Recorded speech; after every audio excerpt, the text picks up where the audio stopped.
আনন্দ বাজার থেকে 19 বার SMS পাঠালাম, আর পারবো না পাঠাতে।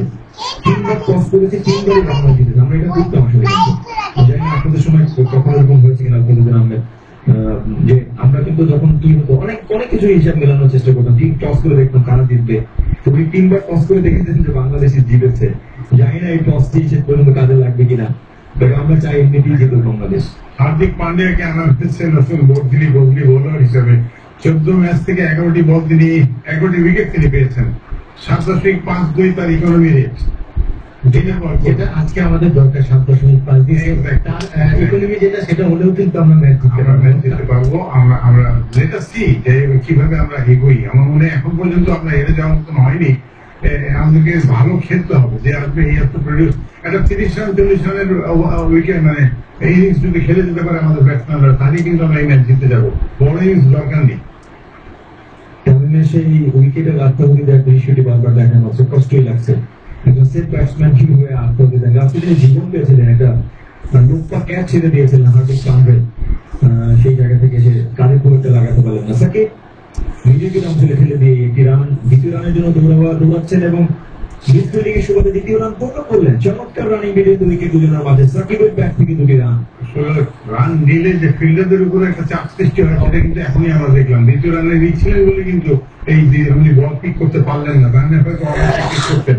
আজকে রান নেওয়া ছাড়াও কিন্তু ইন্ডিয়ার ফিল্ডাররা যে নার্ভাস, সেটা কিন্তু আমরা ওই ক্যাচ ছাড়া দেখি বুঝলাম কিভাবে হাঁটিয়েছিলেন। একটা জিনিস মানতে হবে যে do not have a very big score to defend. তারা খুব বড় একটা রান করেছেন, খুব কমফোর্টেবলি জিতবেন এরকম কিন্তু না। তারা খুব অর্ডিনারি একটা টিমের মতন 146 রান করেছেন ছোট্ট একটা দলের সাথে।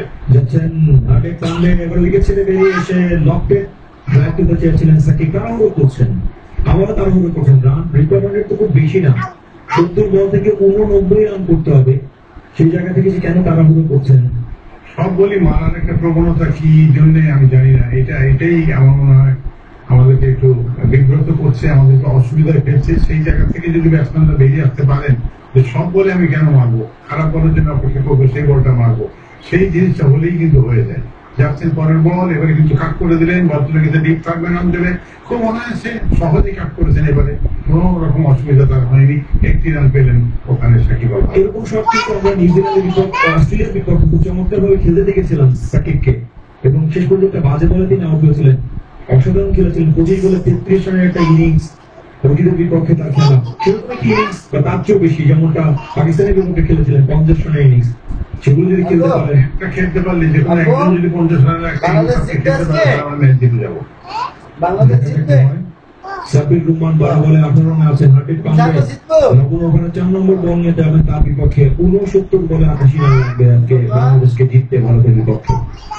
এবার কিন্তু হাওয়ায় ভাসিয়ে খেলেছেন, বল চলে গেল।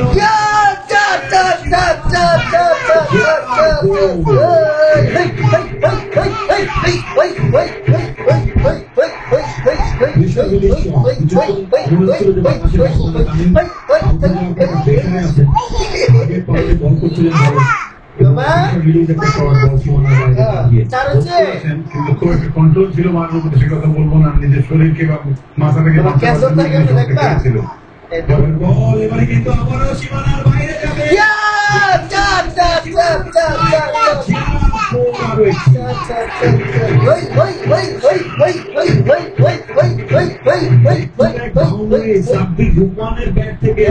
এরকম বলে বলে 4 খুবই বিপদ। 67 বলে আর 80 রান করতে হবে। রহমান যেখানে মারতে চেয়েছিলেন সেখানে তো যায়নি, সেখানে গেলে কিন্তু বিপদ হতে পারত। বিপদ হয়নি। সাব্বির রহমান 26, দলের সঙ্গে 67 2 উইকেটে। ওভারের শেষ বল এবারে কিন্তু মেরিন স্টাম্পের উপরে ছিল, রক্ষণাত্মক ভাবে মোকাবেলা করলেন এবং নিজের বলে পান্ডিয়া নিজেই ফিল্ডিং করলেন। সেই সাথে 11টি রান তিনি থেকে দিয়েছেন। বাংলাদেশের জন্য ওভার শেষে রান হয়েছে 67, 2 উইকেট থেকে বাংলাদেশ সংগ্রহ। আরো 11টি ওভার কিন্তু বাকি আছে। 11 ওভারে আরো করতে হবে 80টি রান। যেভাবে ব্যাটিং করছে ওভারে 2টা 4 হয়ে গিয়েছে, এরকম হবে আমরা জানি। ম্যাচটা